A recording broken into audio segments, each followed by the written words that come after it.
നമസ്കാരം. മീഡിയ കമ്പാനിയുടെ വളരെ പ്രാധാന്യമറിയിക്കുന്ന ഡെയിലി അപ്ഡേറ്റിലേക്ക് സ്വാഗതം. എല്ലാവരും ശ്രദ്ധിച്ചിരിക്കേണ്ട പ്രധാനപ്പെട്ട കുറച്ച് അറിയിപ്പുകളാണ് വീഡിയോ വഴി ഷെയർ ചെയ്യുന്നത്.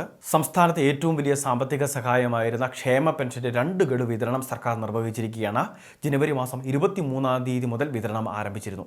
24-ാം തീയതിയോടെ 2 ഗഡുവിൻ്റെ വിതരണവും ബാങ്ക് അക്കൗണ്ടിലേക്ക് ട്രാൻസ്ഫർ ചെയ്യുകയും ചെയ്തു.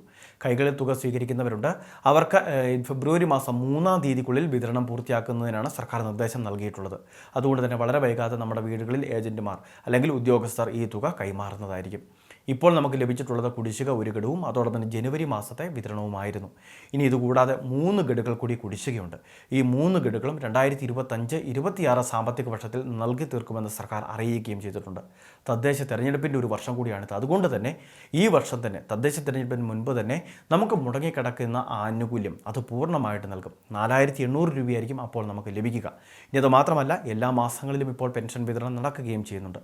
ഫെബ്രുവരി മാസം സംസ്ഥാനം കാത്തിരിക്കുന്ന ബജറ്റിൽ ഈ ഇപ്പോൾ പെൻഷൻ ലഭിക്കുന്ന 1600 രൂപ വർദ്ധിപ്പിച്ചേക്കുമെന്നുള്ള പ്രധാന സൂചനകളും വരുന്നുണ്ട്. രണ്ടാമത്തെ മറ്റൊരു പ്രധാനപ്പെട്ട അറിയിപ്പ്, സംസ്ഥാനത്തെ എല്ലാ റേഷൻ കാർഡുകളെയും ഒന്നടങ്കം ബാധിക്കുന്ന പ്രധാന ഒരു തീരുമാനം റേഷൻ വ്യാപാരികൾ അതോടൊപ്പം തന്നെ വിതരണ കരാറുകാർ ഉൾപ്പെടെ ഇപ്പോൾ എടുത്തിരിക്കുകയാണ്.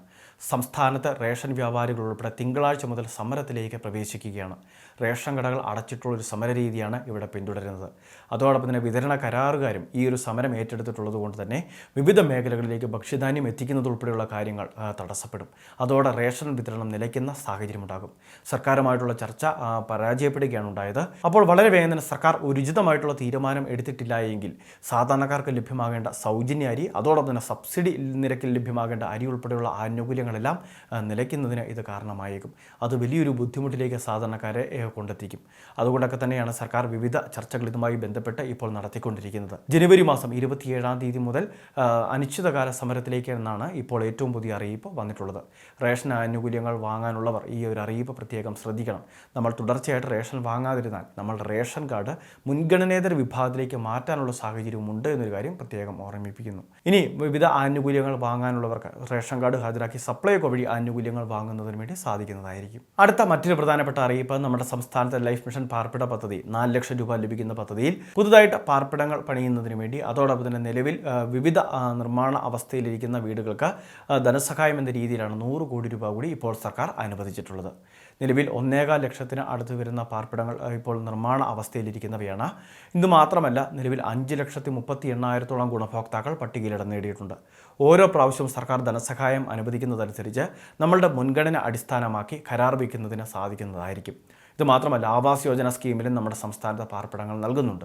ഇതിൽ ഏറ്റവും പ്രധാനപ്പെട്ടത് ലൈഫ് മിഷൻ പദ്ധതി തന്നെയാണ്. 4 ലക്ഷം രൂപയോടൊപ്പം തന്നെ മഹാത്മാഗാന്ധി ദേശീയ ഗ്രാമീണ തൊഴിലുറപ്പ് പദ്ധതി വഴിയുള്ള തൊഴിൽ കാർഡ് എടുക്കണം.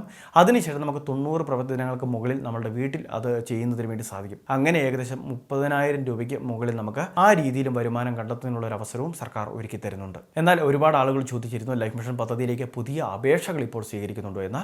അത്തരത്തിൽ അപേക്ഷകൾ ഈ സമയത്ത് സ്വീകരിക്കുന്നില്ല. ഏറ്റവും അവസാനത്തെ പ്രധാന അറിയിപ്പ്, സംസ്ഥാനത്ത് ഏറ്റവും കൂടുതൽ വെല്ലുവിളികൾ നേരിടുന്നവർക്ക് കിടപ്പ് രോഗികൾക്ക് ലഭിച്ചിരുന്ന ഏറ്റവും വലിയ സഹായം തന്നെയാണ് ആശ്വാസ കിരണം എന്ന് പറയുന്ന പദ്ധതി. പ്രതിമാസം 600 രൂപ വീതം ലഭിച്ചിരുന്ന ഏറ്റവും വലിയൊരു ക്ഷേമ പദ്ധതിയാണിത്. 2018 ശേഷം അപേക്ഷ വെച്ച ഗുണഭോക്താക്കളുടെ അപേക്ഷകൾ സർക്കാർ സ്വീകരിക്കുന്നില്ല എന്ന ഇപ്പോൾ പരാതികൾ ഉയർന്നു വന്നിട്ടുണ്ട്. അതുമാത്രമല്ല, ആനുകൂല്യം ലഭിക്കേണ്ടവർക്ക് ഇപ്പോൾ കുടിശ്ശിക ഉൾപ്പെടെയാണ് സർക്കാർ വരുത്തിയിരിക്കുന്നത് എന്നാണ് പുതിയ ആക്ഷേപവും. അതായത് ധനസഹായം വിതരണം ചെയ്യാൻ സർക്കാരിൻ്റെ കയ്യിൽ ഫണ്ടില്ല, സാമ്പത്തിക പ്രതിസന്ധിയാണ് എന്നാണ് ഇപ്പോൾ നമുക്ക് ലഭിക്കുന്ന അറിയിപ്പുകൾ. എന്നാൽ ഇത് വേണ്ട വിധത്തിൽ പരിഗണിച്ചില്ല എങ്കിൽ വരുന്ന തദ്ദേശ തെരഞ്ഞെടുപ്പിൽ ഉൾപ്പെടെ ഇത് തിരിച്ചടിയായേക്കും. ഒരുപാട് ആളുകൾക്ക് കുടിശ്ശിക ഇനത്തിൽ വലിയൊരു തുക തന്നെ വിതരണം ചെയ്യാനുമുണ്ട്. അതോടൊപ്പം തന്നെ അപേക്ഷ വെച്ചവരുടെ അപേക്ഷ അത് പരിഗണിക്കാനുമുണ്ട്. സർക്കാർ ഇതിൽ എത്രയും വേഗം തീരുമാനം കാണണമെന്നാണ് വിവിധ മേഖലകളിൽ നിന്ന് ഇപ്പോൾ ആവശ്യങ്ങൾ ഉയർന്നു വന്നിട്ടുള്ളത്. അപ്പോൾ ഈ കാര്യങ്ങൾ തീർച്ചയായിട്ടും എല്ലാവരും ഒന്ന് ശ്രദ്ധിക്കുക. എല്ലാവരിലേക്കും അറിയിപ്പുകൾ ഷെയർ ചെയ്തെത്തിക്കുക. ഇതുപോലെ വിവിധ അറിയിപ്പുകൾ മുടങ്ങാതെ ലഭിക്കാൻ ചാനൽ സബ്സ്ക്രൈബ് ചെയ്യുക, ഫോളോ ചെയ്യുക.